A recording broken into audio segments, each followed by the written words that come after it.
We have another great talent here in Belfast, a man who has written many a humorous piece of verse, including the famous Diagonal Steam Trap and other poems, Crawford Howard, and he also wrote one called St. Patrick and the Snakes. Here it is.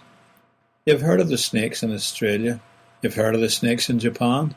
You've heard of the rattler, that old Texas battler, whose bite can mean death to a man. They've even got snakes in old England, nasty adders, all yellow and black.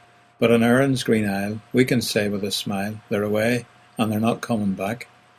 Now, years ago things was quite different. There was serpents all over the place.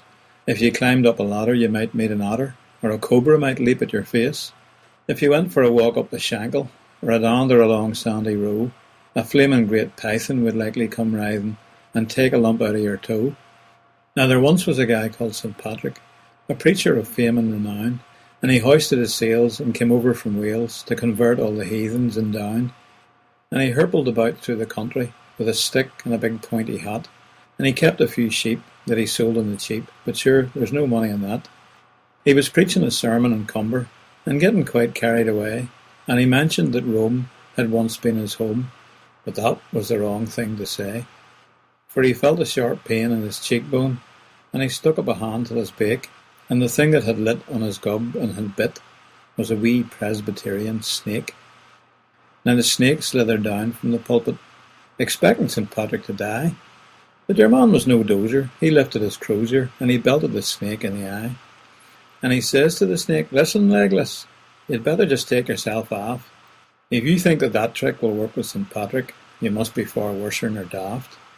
So the snake slithered home in a temper, and it gathered its mates all around, and it says, "Listen, mates, we'll get on our skates. I reckon it's time to leave town.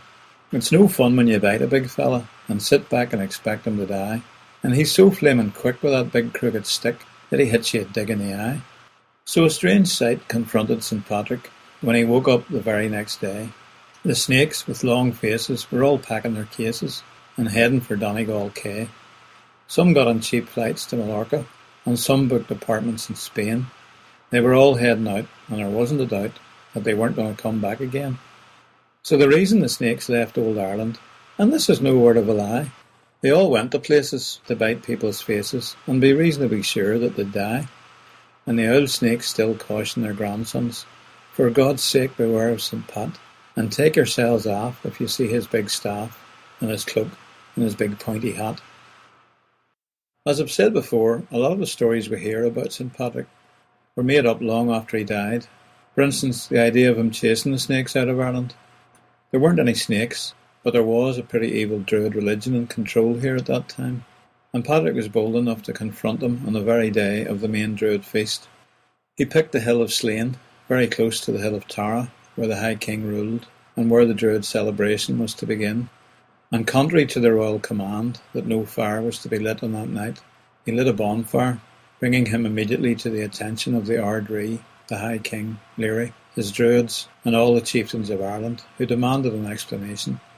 The result of Patrick's defence of the gospel was that Leary, although not becoming a convert himself, gave Patrick permission to preach throughout Ireland. As the druids had feared, the flame lit by Patrick would never go out. I wrote a song some years ago about this confrontation and its outcome. It's called "Let the Flame Burn." A man on a hill, flaming torch in his hand, the whole land lies still by the High King's command. No one dares to put flame to a pyre, but Patrick lit up a fire. Let the flame burn throughout our country. Let young and old obey his command. Let the world know we love one another. O Lord, visit our land. Now the High King, with his druids around him, commands, "Bring him here, who dares challenge my word." Patrick came and proclaimed Jesus Christ, King of kings and Lord of lords. Let the flame burn throughout our country. Let young and old obey his command. Let the world know we love one another. O Lord, visit our land. Well, now Patrick is dead, and the saints and the scholars are all led to rest, but the spirit remains. All we need is a breath of that fire, and we can rekindle the flames. Let the flame burn throughout our country. Let young and old obey his command. Let the world know we love one another. O Lord, visit our land.